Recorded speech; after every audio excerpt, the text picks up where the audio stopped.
국회에서 비상계엄이 해제된 지난해 12월 4일 새벽, 김용현 당시 국방부 장관이 민간인이던 노상원 전 정보사령관에게 여러 차례 전화를 걸었습니다. 망했다. 애들 다 철수시켰다. 다 내 탓이라며 수습 방안을 세워 대응해 나가야겠다고 말했습니다. 이 이야기를 들은 노 전 사령관이 자신이 세웠다고 경찰에서 진술한 수습 방안은 3단계. 탄핵 소추안 통과를 막기 위해 윤석열 전 대통령이 대국민 기자회견을 하고 이탈표가 나오지 않도록 한동훈 전 국민의힘 대표를 불러 표단속을 한 뒤 마지막으로는 1심 재판 후 김 전 장관이 항소를 포기해 형이 확정되면 윤 전 대통령이 사면권을 행사한다는 내용이었습니다. 노 전 사령관은 다만 자신의 머릿속에만 있던 계획이라고 진술했습니다. 그렇지만 이 머릿속 계획과 실제 벌어진 일은 놀랍도록 비슷했습니다. 국회에서 탄핵 소추안이 발의되자 윤 전 대통령은 한 전 대표 등을 대통령실로 불렀습니다. 나중에 찬성으로 선회하긴 했지만 당시만 해도 한 전 대표는 국민과 지지자들의 피해를 막겠다며 탄핵안 통과 반대 입장을 밝혔습니다. 이번 탄핵은 준비 없는 혼란으로 인한 국민과 지지자들의 피해를 막기 위해서 통과되지 않도록 노력하겠습니다. 윤 전 대통령 대국민 담화도 발표됐습니다. 매우 송구스럽게 생각하며 많이 놀라셨을 국민 여러분께 진심으로 사과드립니다.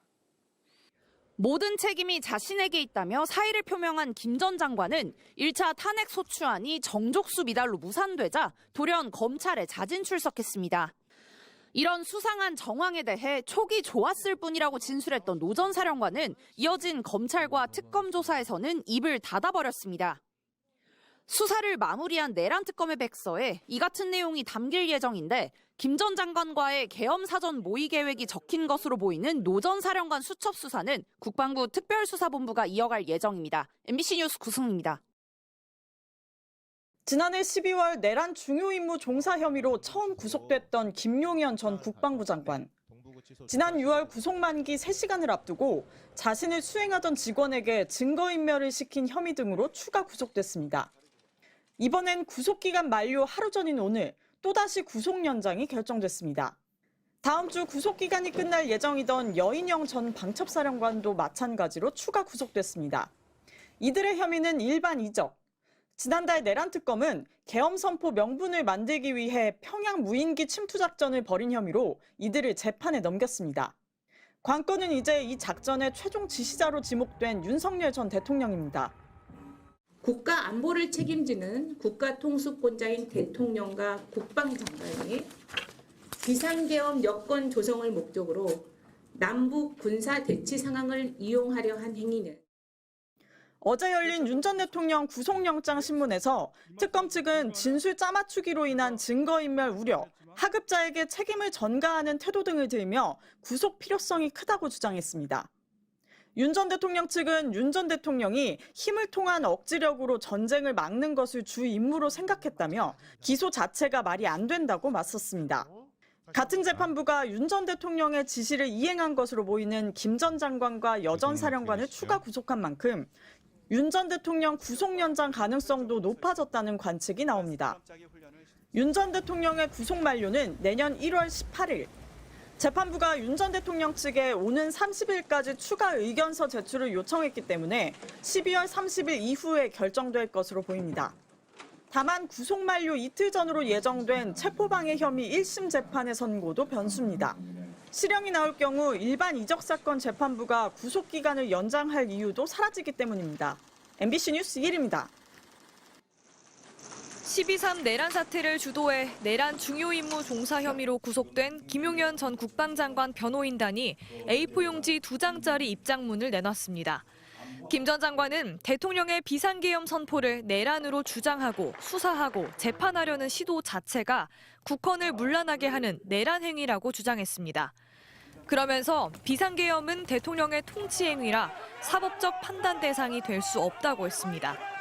지난 1997년 대법원이 배척한 내란 수괴로 처벌받은 전두환식 논리를 또 한 번 들고 나온 겁니다.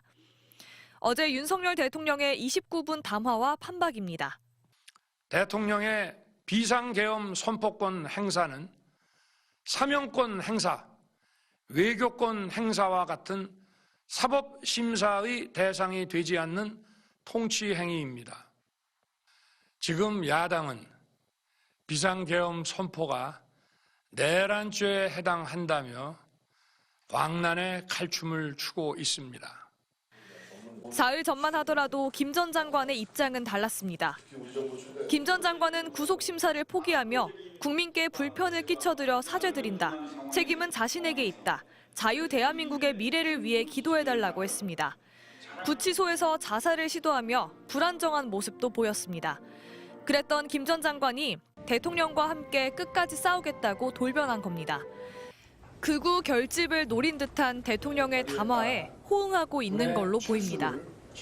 김 전 장관 구속 이후 새로 구성된 변호인단에는 대표적 극우 인사로 꼽히는 전광훈 목사를 여러 차례 대리한 변호사도 속해 있습니다. MBC 뉴스 구민지입니다. 노상원 전 정보사령관의 수첩엔 행사라는 단어가 여러 차례 등장합니다.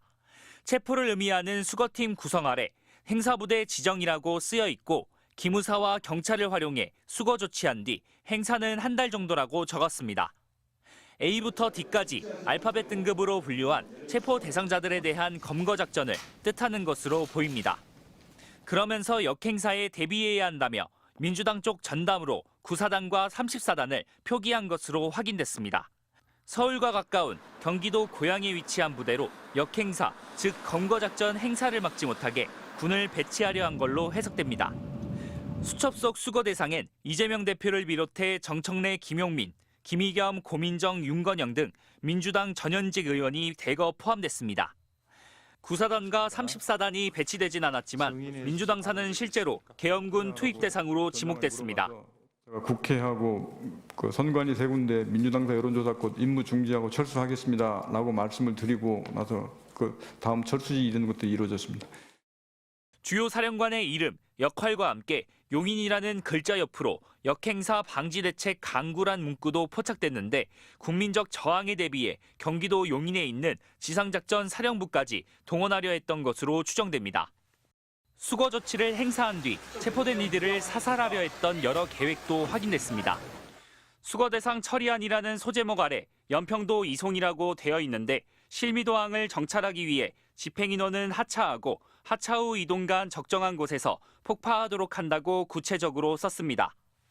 이어 연평도 행사 후 같은 방법은 어렵다며 막산의 잠자리 폭발물을 쓰는 방법과 함께 확인 사살이 필요하다는 내용이 담겼습니다. 음식물, 급수, 화학약품 문구도 발견됐는데 독살까지 염두에 둔 걸로 추정됩니다. 수첩에는 1차 수집 대상으로 국회가 있는 여의도가 30에서 50명, 언론 쪽이 100에서 200명이라고 되어 있는데 가장 마지막 페이지엔 촛불 집회 주모자들과 좌파 방송사 주요 간부들을 지목하며 주목들을 이용해 분쇄시킨다고 썼습니다. MBC 뉴스 고병찬입니다.